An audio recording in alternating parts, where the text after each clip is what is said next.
Hey, good people. Welcome to the Evolving Education Project podcast, hosted by me, Dr. Tiffany M. Niachai, and friends, where we center the educational joys, passions, interests, and inquiries of people of color.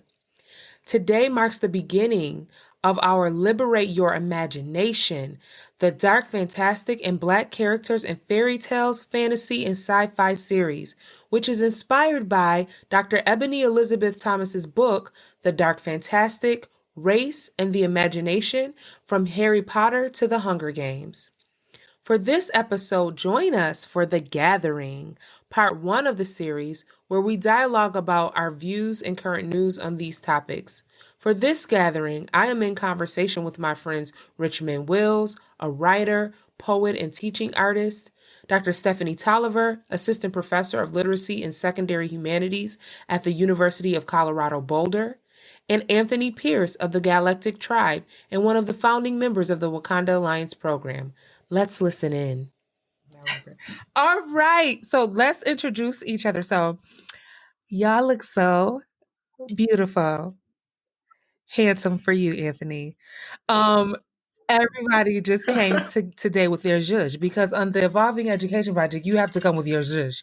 Okay? Um Zhuzh. And I want to introduce everybody that I love all of you so much. So first, I guess I'm going to introduce I'll go how you're appearing on my screen. So Anthony Pierce of the Wakanda Alliance and a whole bunch of other stuff. We'll have that in the intro. But this is Anthony and this is Stephanie Toliver, or Dr. Stephanie Toliver, but she's real cool. She's at the University of Colorado, and she does work in what we're going to be talking about in Afrofuturism and speculative fiction, right? Yes, and Black girls, because this is not my area, so she has been helping me a lot. And Richie is an artist and a poet and a blog writer. And tell us more about yourself, Richie. Teaching artist, writer, fiction writer, poet, performer, multi-hyphenate, lover, all the things. Yes. So I'm happy to have you. I wanted to introduce you all. How about y'all all say a little bit about how you come to this topic? So our theme, Liberate Your Imagination, the dark fantastic, and Black characters in fairy tales, fantasy, and science sci-fi. Yes. And I already shared this. I told them this before, but this is the inspiration, the book by Ebony Elizabeth Thomas, The Dark Fantastic, Race and the Imagination, from Harry Potter to the Hunger Games. This is the inspiration behind the theme. And also Stephanie's work also inspired me with this theme. So how do you all come to this topic? Like, whoever. Yeah, I can jump in. I'll start first. So I've always been like a geeky, into comics, into superheroes, into sci-fi, just like everything. So, but I definitely noticed, growing up in the 90s and early 2000s, how there weren't a lot of people with brown faces just being the main character. There'd be supporting character, side character, they'd be the fodder, they'd be the target, they'd be all this other things. But of course, there were still some things sprinkled in there, just a little bit, just enough. So like I referenced my favorite comic book character, Static. He was a comic character in like the DC, so he's with Superman, Batman, and all of them. He had his own cartoon show, and it was like the first time that I saw an animated character with his own show instead of being on someone else's show. So then I go into like his history to find out he's actually been around since the 90s. And in the 90s, he was around like his friends. He had a crew, like hip hop artists made appearances in the comic and all that. I'm just like, yo, this is dope. And then like his theme song was Lil Romeo, right? Like Richie remembers, I'm sure. Like Lil Romeo was on the theme song. So and after that, it was Mace Windu and Star Wars and all this stuff. So then, just like as I'm growing up, I'm like, okay, these are great characters, but they're still like an untold untapped thing about them, right? They're kind of fitting someone else's realm of what a superhero is, or what a space wizard is, or something like that. And I'm like, okay, where's the African influence? Because I celebrated Kwanzaa as a kid and all that. And I just had a particular interest in this magnificent continent that I was taught so little about growing up. And then I'm like, okay, well, there's got to be some type of correlation. So then that's how we get into what Afrofuturism is and all those African futurism, which is a term I just learned the other day uh, and read up on this morning. So yeah, so now I'm like, now this is a giant world, and everybody's got these books on Afrofuturism, these articles on Afrofuturism, and Black Fantastics, and Black Girl Magic, and all that stuff. So now the magic and the science and the history of Africa and the diaspora is now spreading and is able to be translated into stories. So that's what brings me here. Yeah. I guess yeah, oh my gosh, that's amazing. And wow, how do I even follow that? So I grew up in Nigeria, and I moved here when I was an adolescent. And when I was younger, I would read all these books that had really incredible Black, African characters with rich stories. And that's what I was used to. And so when the transition came, when I moved here, I started realizing that this wasn't very common. And so there was this yearning for like, how do I get back to that place of like, reading about these really authentic stories that I can connect with? Because now it became like hard to find characters in mainstream popular media that looked like me, sounded like me, that I could connect with. And so I went on this journey of like, how do I find more authentic Black stories? And I had certain characters that I really looked up to. For example, Storm in the X-Men. I loved Storm all the way from like the original X-Men cartoon when she would come out and say these really long intros. You remember that? And these long before she used the powers. And I loved her ever since then. And I loved reading her in the comics. And, I would find these Black characters here and there, but they were always surrounded by like, whiteness. And so, it became for me a journey of like, how do I find more authentic Black stories? And then it became, how do I write more authentic Black stories? And it became, how do I surround myself with more authentic Black stories? And so, that's kind of what led me here. So here I am. Nice. I guess I will go because I'm the only person that hasn't gone yet. So for me, I don't know when my love of speculative fiction began. I remember like my dad would watch Star Wars like nightly, and I don't even think it came on every night. I feel like he had copies of it somewhere or something going on, but like he was consistently watching it. And it was like, we didn't have like multiple thousand TVs in the house like people do right now. So it was like, if you wanted to watch TV, you was watching Star Trek during that specific time. And so I feel like just being exposed to that and like seeing Whoopi on there and stuff like that, like I was like, oh, okay, all right, we got a little thing going on. But then I didn't get what was happening most of the time. I was just like, okay, these people are on a ship. They teleport places. I don't get it. And I found my love of it within like the secret world of Alex Mack, Animorphs, like that type of thing. But one of the things that like I kind of thought about as I was reading all these things is like, okay, Alex Mack, you have a white girl who gets these powers, and she had like the Black best friend on the show, but like once again is like off to the sideline, and most of the time like he didn't have to be there. And then there was like in Animorphs, we had Cassie, and she had a couple books, but like then you had all the other books that didn't have, like, she just wasn't a major part of it. Yeah. And so I started to see that like this wasn't for me, right? Like I was seeing all these different representations of other worlds, of new futures, of new fantastics, and white people just didn't exist in them, or we were used as fodder for the storyline. And so to me, that just was like, all right, so the future ain't for you. New worlds aren't for you.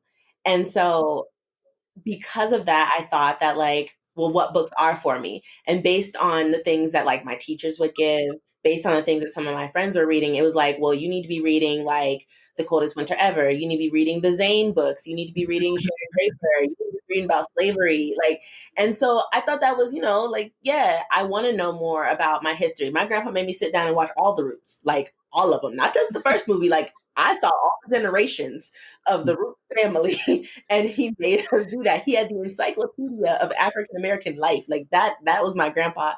But like, I also wanted futures. I wanted to see the ways that the past influences the present influences the future. Our dreams of the future influence what we're doing right now. It influences what our ancestors did in the past. And I didn't have that. And so I remember kind of hiding that love during middle and high school because I was just like, it's hard out here, especially I lived in Newcastle, Pennsylvania, where Black people were not the majority. And so it's like, I already stick out in these honors classes. Y'all ain't going to like catch me slipping. Like, that's not going to happen. So I hid everything. I only read certain things when I was at home. I only talked about certain things when I was at home. And then it was like college, but like junior year, I found Octavia Butler. And I didn't read the inside cover. And it's one of those things that I always tell, like when you're teaching teachers and when you're teaching kids, like, oh yeah, you gotta read the inside cover, know when the copyright date is and all that. And I didn't do that. So I'm reading this book and I'm into it. And it was Parable of the Sower, which is my favorite book. And I read it almost every year. And like, I called my mom and I was like, Mom, did you hear like this is a new author? She's doing like a sci-fi. And this was like 2010.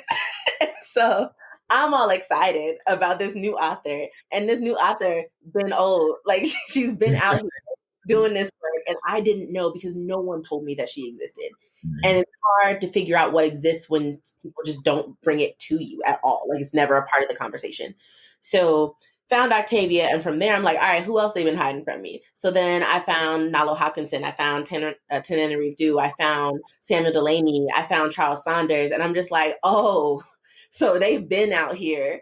Then I started looking like there was Imperium and Imperio, the Goofer Grapevine, stuff like that existed like 100 years ago. And I'm like, so we've been doing this for centuries and y'all have me out here feeling like I'm the only one. So yeah, like I think that's where I enter into it. And I started to just think about like, okay, bringing speculative fiction into classrooms. And so like I brought it into like my ninth grade classroom, stuff like that. But I was still scared to bring in Black sci-fi. So it was still like the Fahrenheit 451 in the 1984s because like y'all like that and I don't want to get in trouble.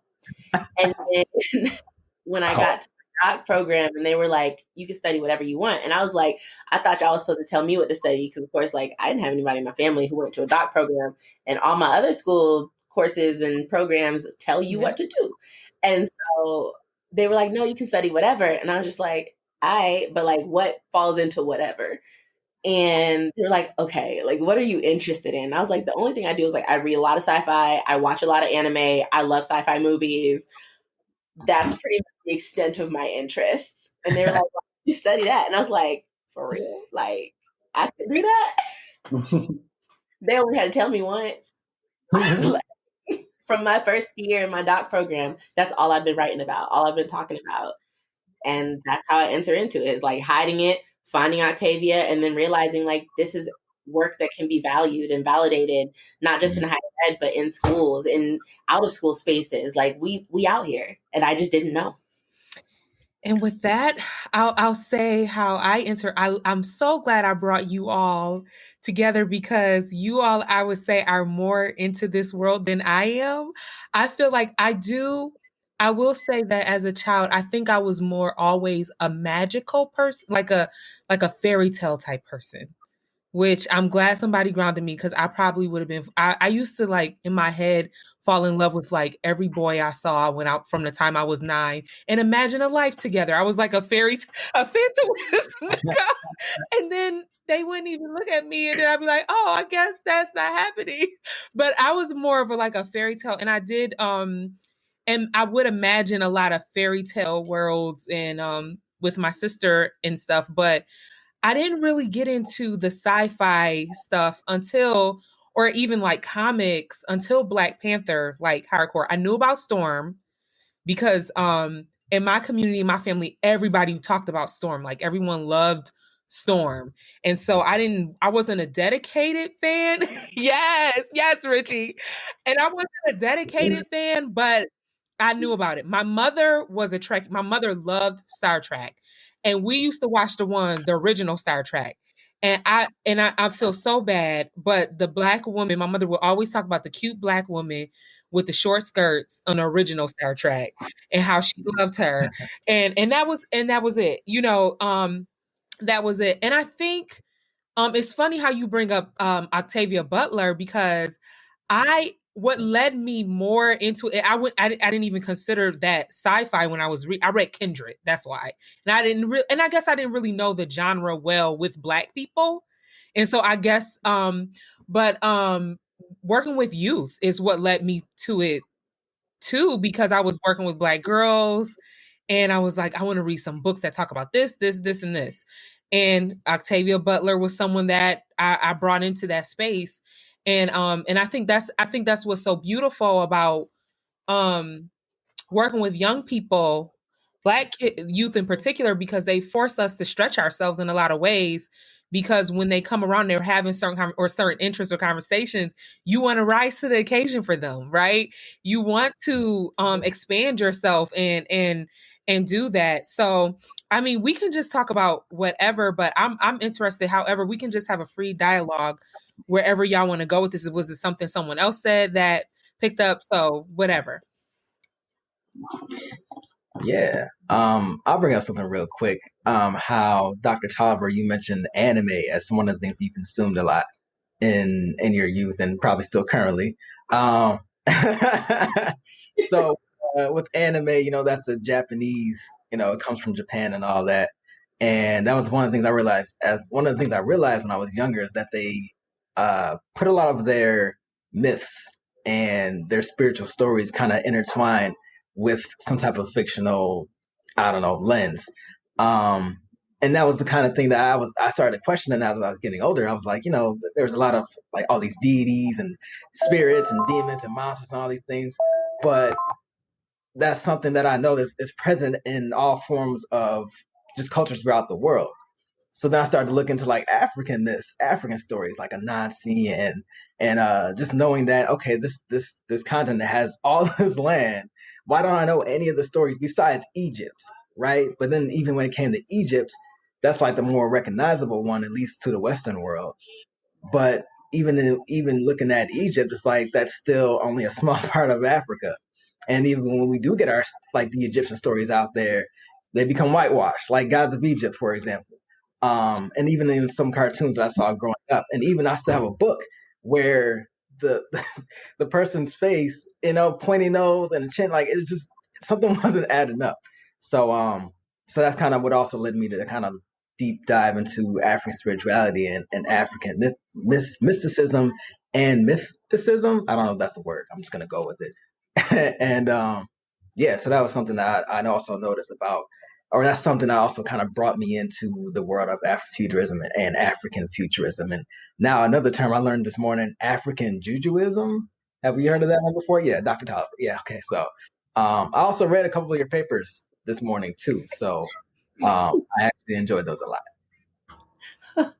That's good. It's always like you never know what somebody's gonna say afterwards. They're gonna ask you a question, if they're gonna be like, "Oh."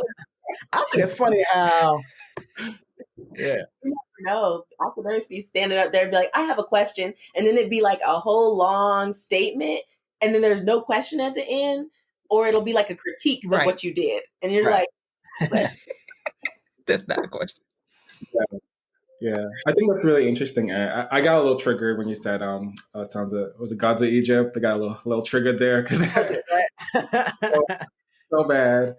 But it's interesting because when I first learned of the phrase Afrofuturism or even African futurism, like I didn't know that phrase, but I knew what it was inherently because it's been practiced for generations. Like you said, Dr. Toliver earlier, like this ain't new to us. We've been doing this, from mythology, passing myths down to like from generation after generation. This is something that has been a practice for Black people, for African people for a long, long time. And so when I finally heard that phrase, I was like, oh, that's what it is. How can I pour myself more into this? How can I surround myself more with this? And how can I, identify, what Afrofuturism, African futurism look like in mainstream culture and also in like my traditional culture. Like, when I was growing up, my mom and my grandma would tell me all these stories that they expect me still to tell my children, and I'll likely expect my children to tell their children, right?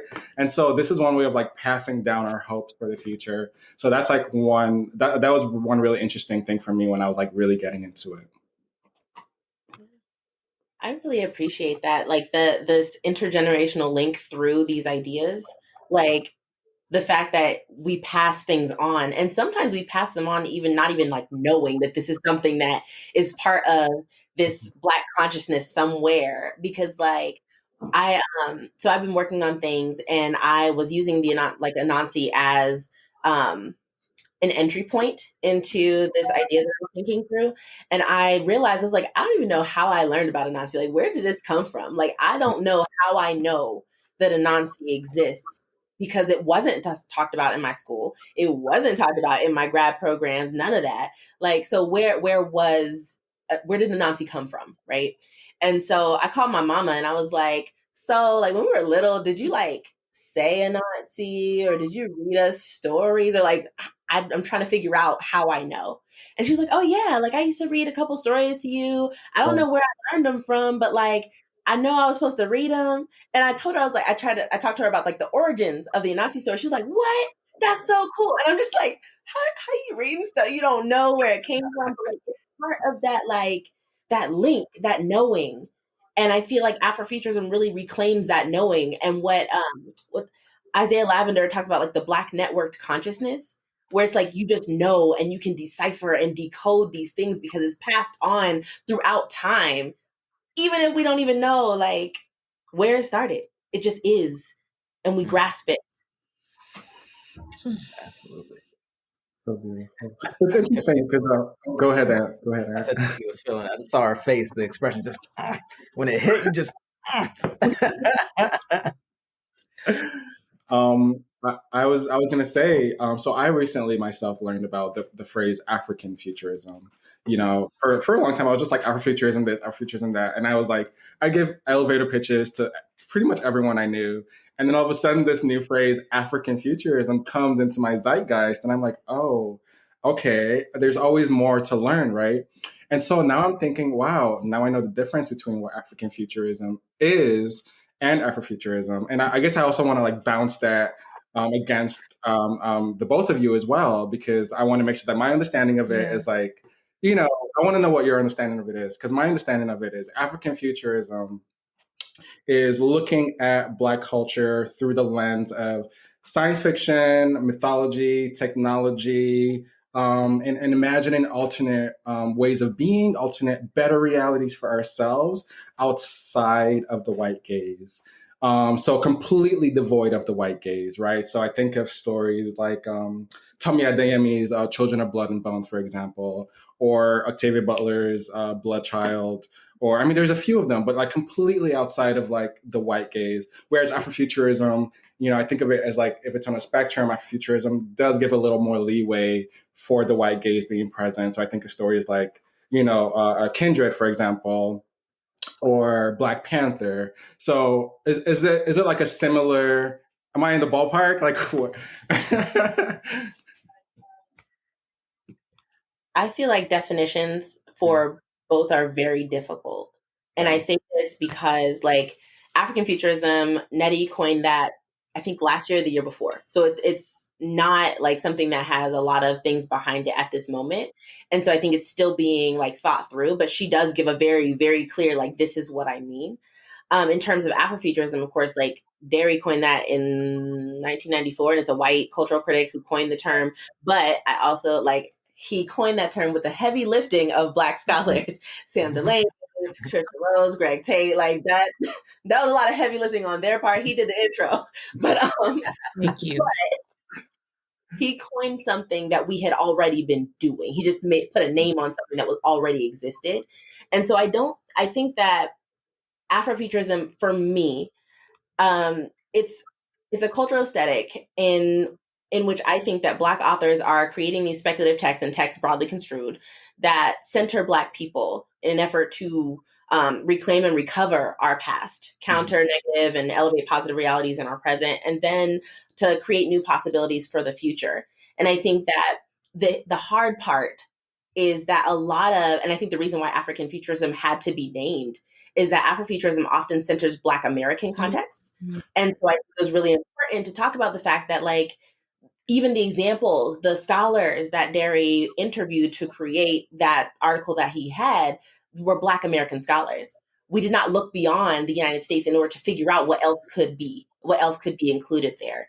And I think what African futurism says, like, we're going to steep this not in the US, not in the ways that it's been constructed here, but we're going to steep it in Africa, in the various different countries within the continent of Africa, and not just necessarily in the US or European context, which I think that Afrofuturism does, because we are thinking about, like, if we're thinking about where we've started, at least in this country, a lot of, like, we do have roots to the past, but a lot of them have been disconnected because of the history of this country. And so Afrofuturism, I think, really reckons with that in ways that are necessary and important.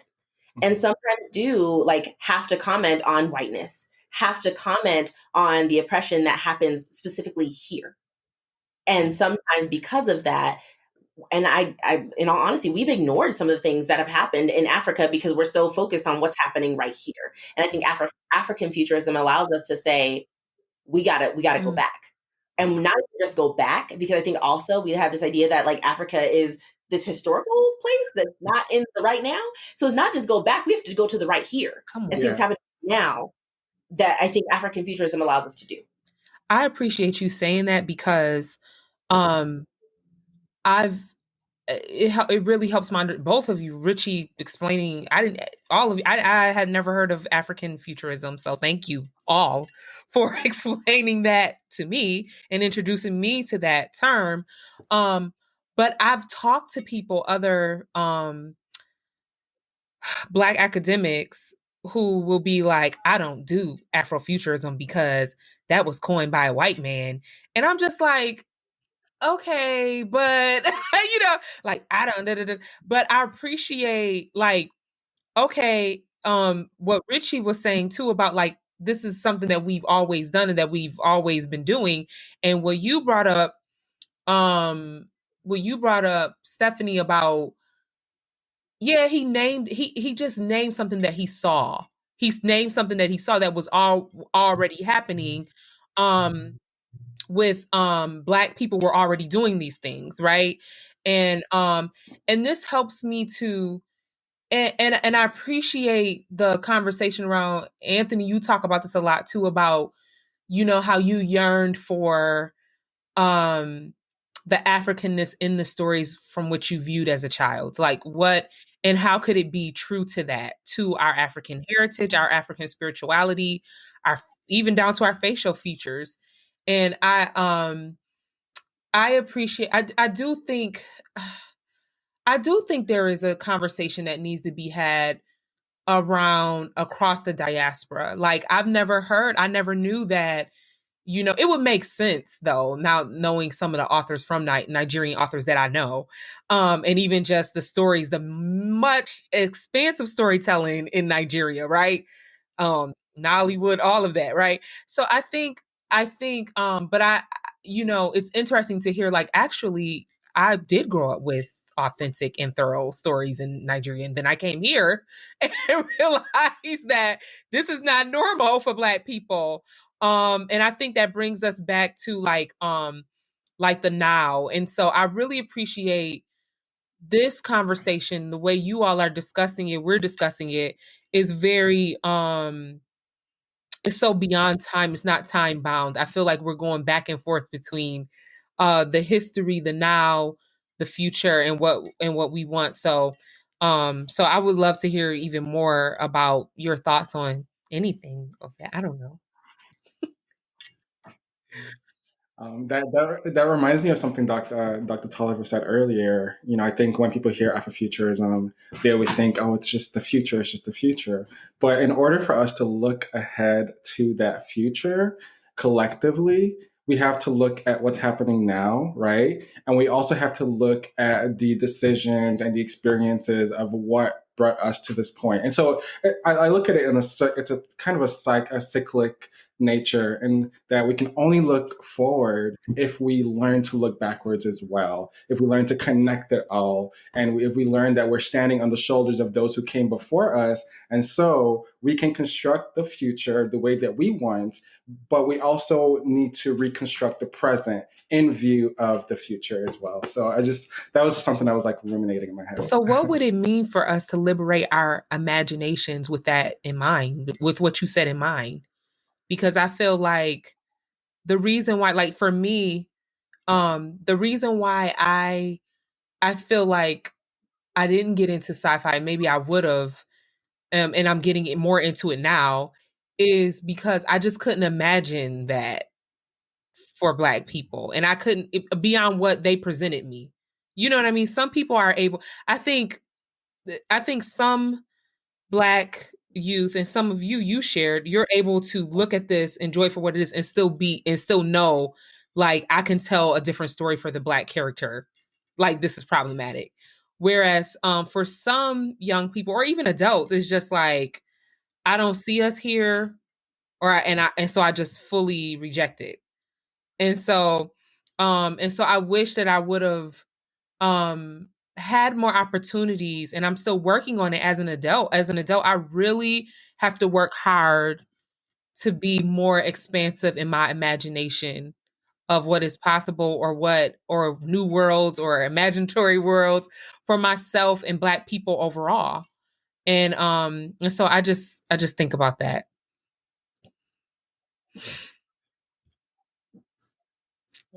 I mean, I it brings me back to something we were talking about with Ebony, where I feel like sometimes we have to reposition how we think about imagination and dreaming.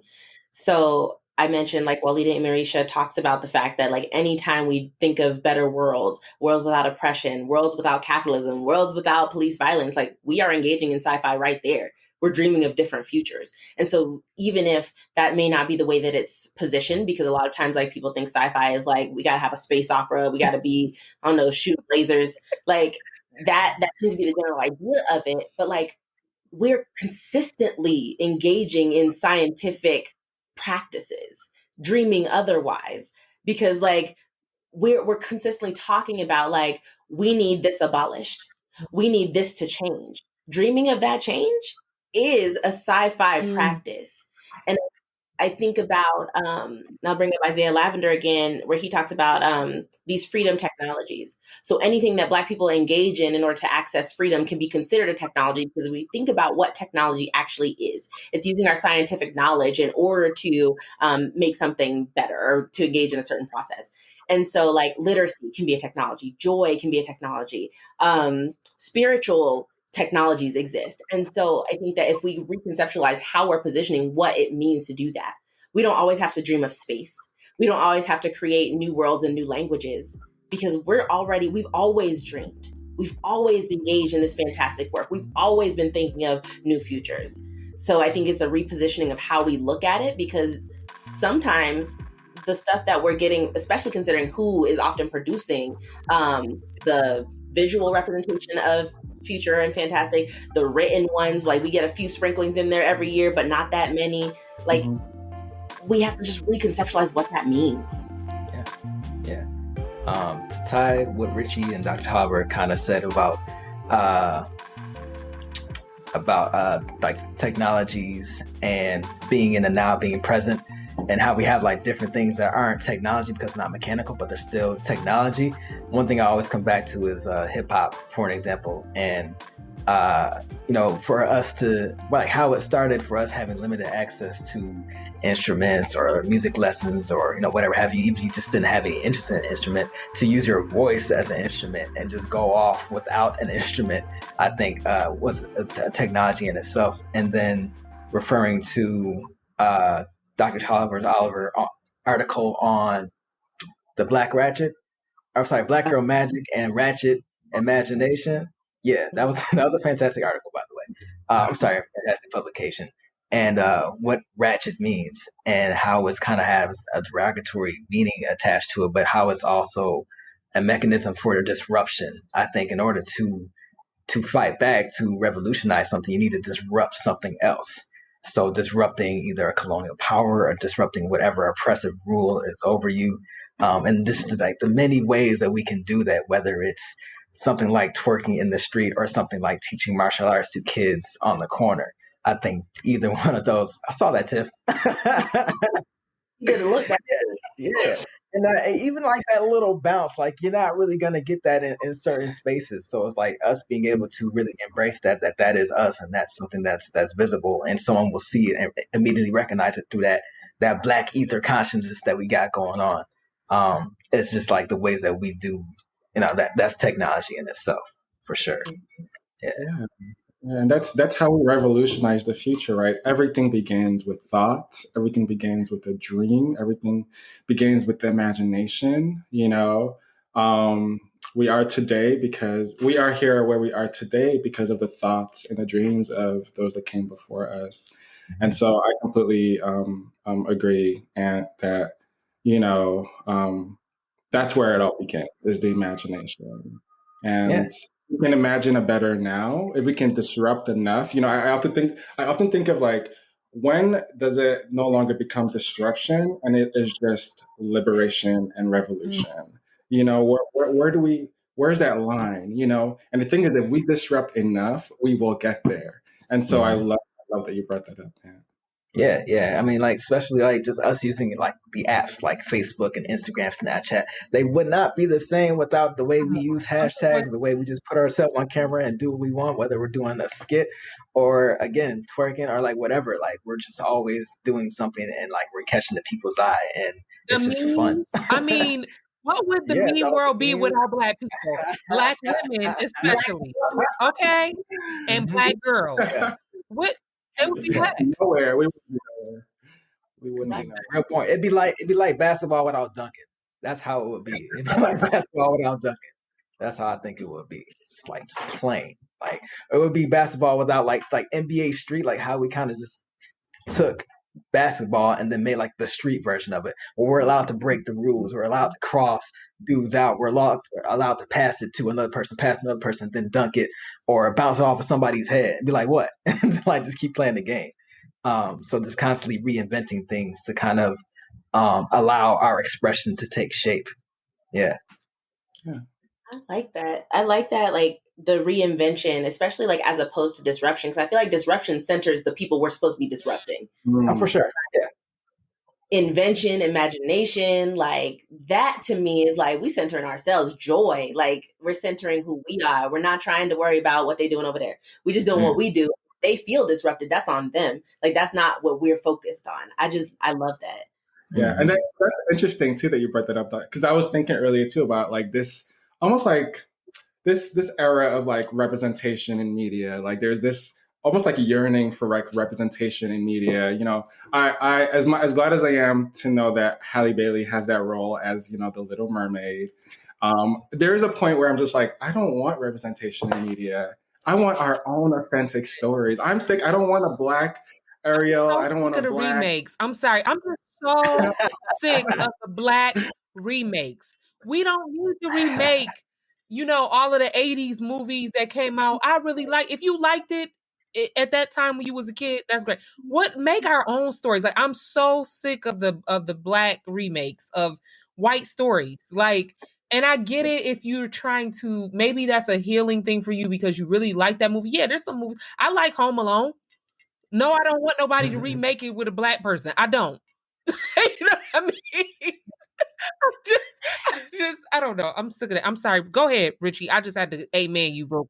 Just to finish that off, and then I'll let y'all. So I guess there's this like, it feels like there's this need to like appease this beast of like representation, but it all seems so performative to me, and it all seems very short-circuited or short-sighted, because at some point we have to ask ourselves, like, is this really what we want? Like, is this really what we want? Do we really want a black Batwoman? Do we really want a black Ariel? Do we really want a black this or a black that? When at the heart of that is always that's still like centering whiteness, right? And we need to create our own characters. All of these characters that we are yearning for representation, they were created at some point from someone by someone. And just like they did, we can create brand new stories that are, real, authentic, that are far spanning and wide reaching. And these stories are already, mind you, happening. They already exist. They're out there already. But how can we center those stories? That's like when you brought up Halle, like, of course, I love Halle Bailey and I would want her to just sing all the time to me at all hours of the day. But like, I feel like what would it look like if instead of doing like a remake of Little Mermaid, we did like a movie about Mami Wata? Like, why? Like, what if we did that? Like, we still got like, we got a water goddess. Like, we can add some story or some singing. Like, we can do that. It needs to be, you know, Disney like the song. But like, to do that would require us to center something else. It would require us to center Blackness in a way that we have not done within a lot of our films. Because like, I think about like so many, especially since I'm in the Disney realm, like I'm thinking about Princess and the Frog. I was so happy that Princess and the Frog was a thing. And then I watched the movie, I'm like, she was a frog for like the whole movie. 50 minutes, an hour. yeah. And like, it was still centering like, okay, you're struggling, then we got to get you back to your human Black form. Yeah, you got to help this man out. Like, it wasn't just a story that really centered Blackness, even though they tried a little bit with New Orleans, but not really. It's centered mostly on the white character and their big mansion and the big party, and then her trying to get married and all that. Like, I think that Same with Soul, by the way. Soul, I just saw Soul. Yeah. Same exact concept. we always, it's like we're the person that may be centered as the main character on the cover of the movie poster, but our role is still to help someone else. And I feel like what Afrofuturism would do, like I said, it's like it's reclaiming like our positionality as the center of whatever stories, whatever text that we create. And I, as much as I want people to be like, they ain't ready for that. Like, they keep talking about representation and they talk about like, we're gonna do this. Look at all these Black folks we put on this cover. They ain't ready. Like, they ain't ready for that real That's stuff. what I Like, that's love not about Toni Morrison's work, because and you know, Ebony, when in the book interview, she talks about like her work. This book is informed a lot by Toni Morrison's Playing in the Dark, because I remember when I first read Toni Morrison's Paradise, and this is what I'm talking about. My imagination was so limited. I might have been in my early 20s, maybe, but I kept reading the book and I was like, is this about white Black people? Are they Black or are they white? Are they like, she just assumes that you know that she's talking about Black people and you just gotta stay with the story. She don't name that they Black. And you could pick up, and Paradise was very like hard for me because I didn't know a lot of history. I didn't know the history of like that there were financially stable Black insular Black communities that existed in the early 1900s. So I couldn't even imagine that she was writing about like this could be a Black community that has their own banks, their own towns, and they're just figuring out life among Black people in their own little space. And I was like, I know she write about Black people, right? Do she write about white characters? Like, I just kept, and I think like and I appreciate Toni Morrison for that. And we know her interview now is going all over the place about where is it Peter Jennings, where he's asking her like, will you ever evolve and start, you know, writing about white characters? And she said, you wouldn't ask a Tolstoy, would he write about you know, other characters or whatever? And I think and so I always appreciate how she was doing that work already, and even as a Black woman, and how hard that must have been. But just to say, and she wasn't young when she, you know, her first book came out when she was like 39, I think, or she wrote it when she was 39, something like that. Had 2 kids and all of this, and she was still but she was very classically trained, but she still, even within her training, made a deliberate decision to center Black people are enough.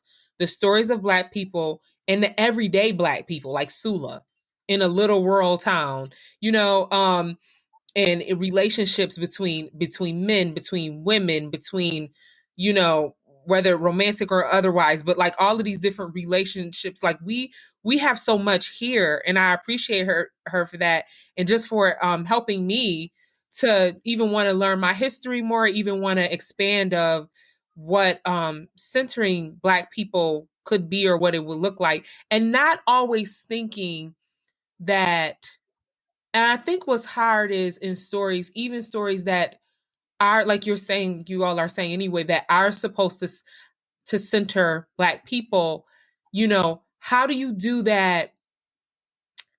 Not, very few stories are doing that outside of the white gaze. That's just the plain and simple, where if I'm reading a story that center, I think at that point, I'm not like that now, but at that point I was like, you still got to hear something about white people for it to be about Black people, and if you don't hear something about white people, then it's not. And I think I appreciate her work for that. So I feel like that's an Afrofuturist practice right there. Like reclaiming literature and writing in ways that like center you and Black folks. Like that to me is an Afrofuturistic practice. absolutely. So what are you all watching these days in these because I told y'all I only know about Black Panther, and Stephanie let me know real good that there's other things that are out that are more current. So what are y'all, I haven't watched what's the one, the horror one? Lovecraft I Country? don't know, I'm too scared. But but I haven't is it scary? It's not that scary. It's scary. I mean, it's like creepy scary, but it's not like ghosts popping out scaring you. Like like it's not that type of scary. So I mean, there was the one ghost one with the little baby head on the man. Like that was okay. You know what? Let me. I didn't finish yet, so I'm only like 5 episodes in. So let me be quiet because I haven't even watched the entire thing. But I'm really trying to just get Tiffany to watch. Like, oh, it's not scary. It's fine. It's fine. You enjoy it. I'm a big scaredy cat. Like I can't watch a lot of things, and I was able to get through that and looked forward to watching it. And like when I say I can't watch, like I can't even watch the trailers for stuff. Like them It trailers, I couldn't watch. Like anything where something's going to possibly I couldn't even handle that. So I could handle Lovecraft Country. So that if that helps. What are y'all watching though? What other things in these categories? There are some things that are kind of coming up that I want to watch as far as like Netflix and stuff goes. Like I didn't get to see Raising Dion yet. That's the one where the little boy has superpowers and there's I think she's a single mom who might be dating Michael B. Jordan or something like that. Good. So it's good. Okay, yeah. So I haven't seen that. I've more so been, as far as like comics, I've been consuming more comics because as much as I like superheroes and all that, I don't know much about the histories of other superheroes. I mean, I don't read the current stories for other superheroes besides Black Panther because that's part of my work. And then even like DC, like I'm not even into those characters again because like the ideas they're still like in a white world. Like Batman and Superman are always going to be in what's the name's universe no matter what, right? And whatever they do is going to cross over to their story or they got to be part of their thing. So I started looking into more independent indie comics, which is something I've been doing for a while now too. I remember going to New York City in Harlem to the Black Comic Book Festival and meeting different artists and just realizing that we have some amazing talent that's really out here and they don't want to become part of Marvel or DC. They want to do their own thing and build universes of their own. So so I've been just looking at a bunch of different comics like that. To name a few, Concrete Comics, I subscribe to them. A lot of them use Kickstarter and everything because making a comic takes a lot of money. So I got a couple of these comics. And this is the same feeling I had when I was getting into Static, just seeing a black face. That's an alien. He don't count. But but look at that. Like, seeing things like that on covers just does something for me. So, and there's also another story called Black. And also just seeing like the growth of these indie comics. They're starting to cross over more into like televised spaces and being animated. Which is a great feat. Like this story called Black, where only Black people have superpowers. Yeah. Just imagine that world and like reading the book, and now they got to deal with Warner, where there might be a movie coming out. So so just like seeing things like that is just like great for me. So that's what I've been consuming lately. Yeah. Yeah. Awesome. I guess for me, I've been consuming a lot of really random things. So like I watch a lot of like Nollywood films on Netflix. If you don't know, there is a Nollywood category. So please do yourself a favor and check that out. Lots of really crazy good movies there. I've been watching the Black Sands series on YouTube.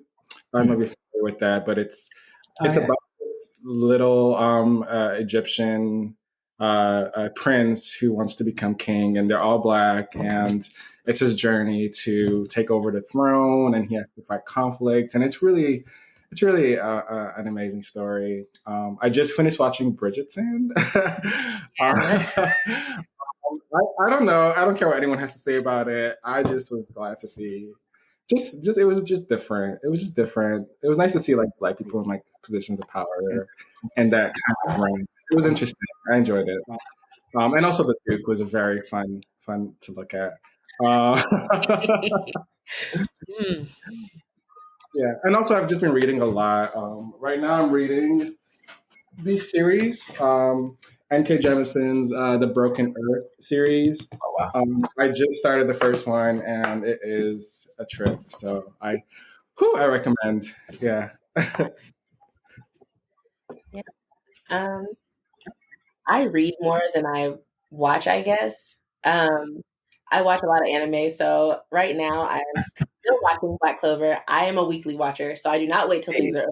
I watch it every week on the day that it comes out. I'm watching Black Clover, I'm watching Attack on Titan, and I'm rewatching Bleach. And I That's a I trip. was younger and I was like, you know what? I'm gonna rewatch. Nostalgia. Yeah, you have to. Like, I watch Yu Yu Hakusho, which is my favorite out of all of them, and I rewatch it usually like every 2 or 3 years just to make sure I don't forget.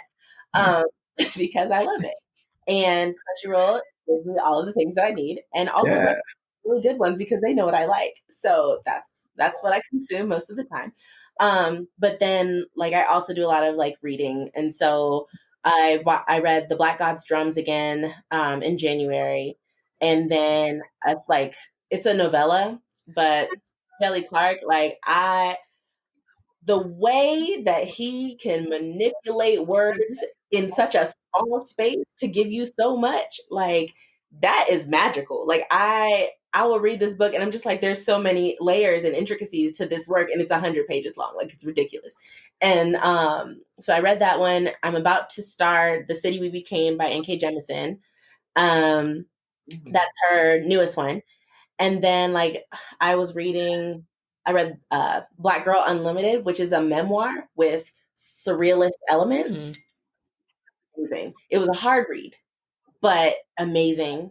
I reread Kindred in December. What else did I read? I've read a lot of books. So just like pretty much anything Black girl in sci-fi and fantasy, maybe horror, depending on if someone tells me like the level of horrorness that it is, then I will read those. But I pick up those, but as well as like other stories by other people of color in the sci-fi and fantasy realm. So I read Girls of Paper and Fire by Natasha Nyan. I don't know if I'm pronouncing the last name right, but I always feel like you should at least try. But her story was just like, it was epic. It was amazing. I picked up the second book. I haven't started yet. But like, I read a lot of speculative work by people of color broadly and then Black people specifically, because I think that like we engage in the creation of other worlds that I have never seen before that are so beautiful and intricate. And so I read a lot of that. And then of course I watch my anime, and yeah, that's what I'm consuming right now. Okay, my last little question, just because, I just have to bring this up, and then we will be done. So how do you feel about people like trying to find a new Black Panther and the whole Michael B. Jordan might be coming back as Killmonger and Anthony, where'd you go? Oh, that was too much for you? Oh, like, man. I'll let you finish your question. Has gone in on this topic. I could not end this without bringing this up. And yeah. So what are y'all thoughts about all of that? We're thankful for Chadwick Boseman, and we're thinking about his family and all of the people affected by his passing. We're saddened by that. And I just so I wanted to say that. But what are your thoughts on that? And then that'll be it. Okay. Yeah, I'll just start that one off because the reason why it's so passionate for me because I'm part of multiple like nerd groups on Facebook. So blurred groups actually nerd groups in general. And so with like longtime fans of Black Panther who have been around since like the 70s, 80s, 90s, whatever, they want to see that they finally get Black Panther on the screen, right? This character that they've known has been undercut hasn't been anywhere on film anywhere until 2018 after like 30 plus years, 40 plus years of them reading. And finally he's on film. It's like he gets kind of snatched away. But of course, their perception is that the story is just so much bigger because in the comics, he's a genius. Like he works on scientific projects himself. He trumps a lot of the other like big hitters in the Marvel universe. The Avengers can't do their jobs without Black Panther. The Fantastic Four can't do their jobs without Black Panther. He's married to Storm, even though that's a whole thing that I'm not going to get into. But so the X-Men have a presence with him too. So people just kind of had a knee-jerk reaction to it, and they really wanted another film to like expand his story. So that's kind of why a lot of people are against not recasting Chadwick or recasting T'Challa for the second movie. And then even though they're comic fans, they know that in the comics, Shuri, his sister, takes over. This character is a little bit different because the universe in cinematics is a little bit different from the comics. For example, like the Hulk, he was also a genius, but in the movie, he became kind of like too much of a nerd and like got his butt kicked. So this is like people realize it's a different universe. So that Shuri might not be the next Black Panther. She might, I don't know. But still, they still want to see like that T'Challa just like rise to his kingdom and like really be this badass that he wasn't. Why can't Shuri be the next Black? Why? Yeah, and that's the thing too. Like, yeah, some people want her to be, some people are just like against it. But like the thing that people have to realize is that Wakanda has always had like a transference of power type of thing. Like everybody's always been after the throne. So there's room to expand. There's room to tell a different story that they haven't seen, right? Because why would you pay for something you've already gotten?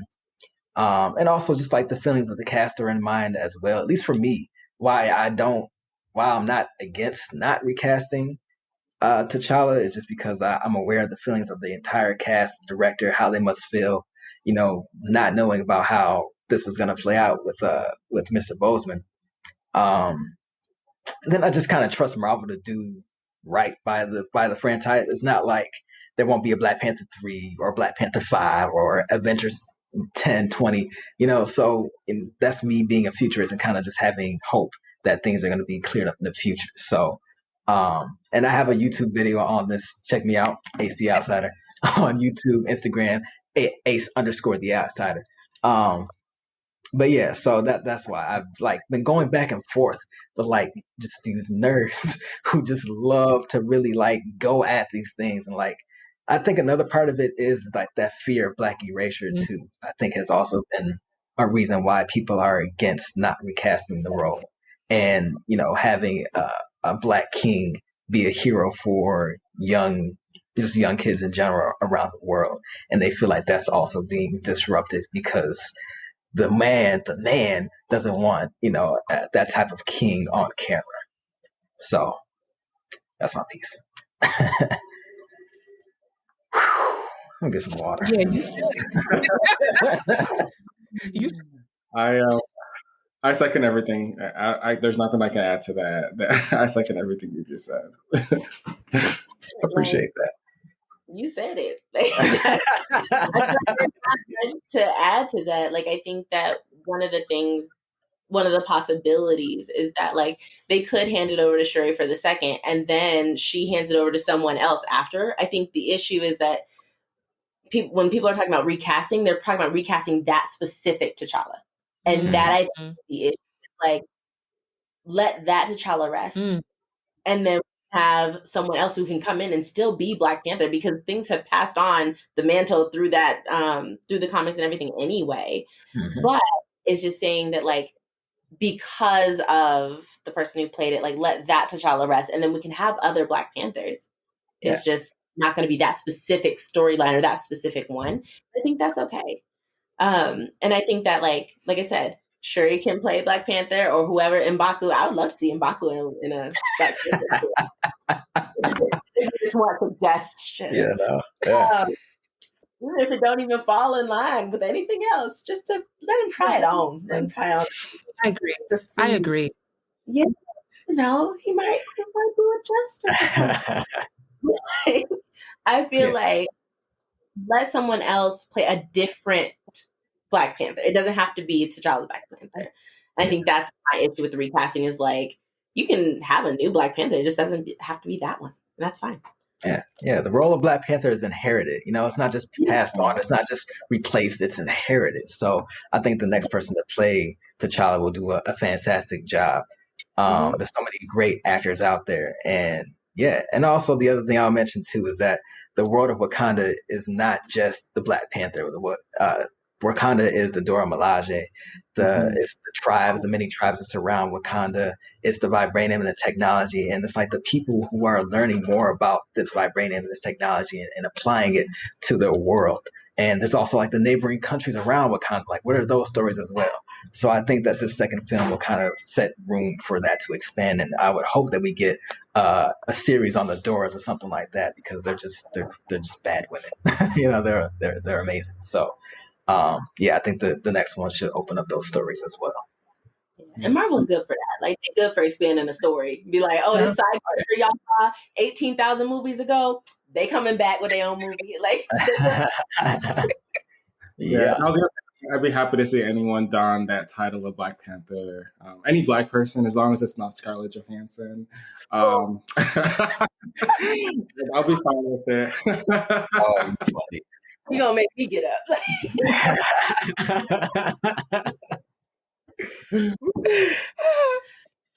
Okay. Well, and with that, thank you. This dialogue, y'all better. Okay. Okay. See, that's like, when you know something is like, I know other people who could really talk about this. Let's bring them together. And I hope you all will connect, even if it's just virtually, because I think the three of you are really great, having great conversations, and I can see so many intersections in different spaces. And it was very important to Stephanie and I that we're not just bound to universities and the academy, that we are we're there, but we know these conversations got to happen in other spaces. And so I know that's very important. Thank y'all so much for just taking out the time to be here. This wonderful conversation, just to hear your voices on these topics, just delight my heart. It really delights my heart. And I just have so much joy. And I learned so much. I just learned so much. So when I write my next article, I'm going to have to be citing y'all from this podcast. I'm going to be like, whatever episode this might be.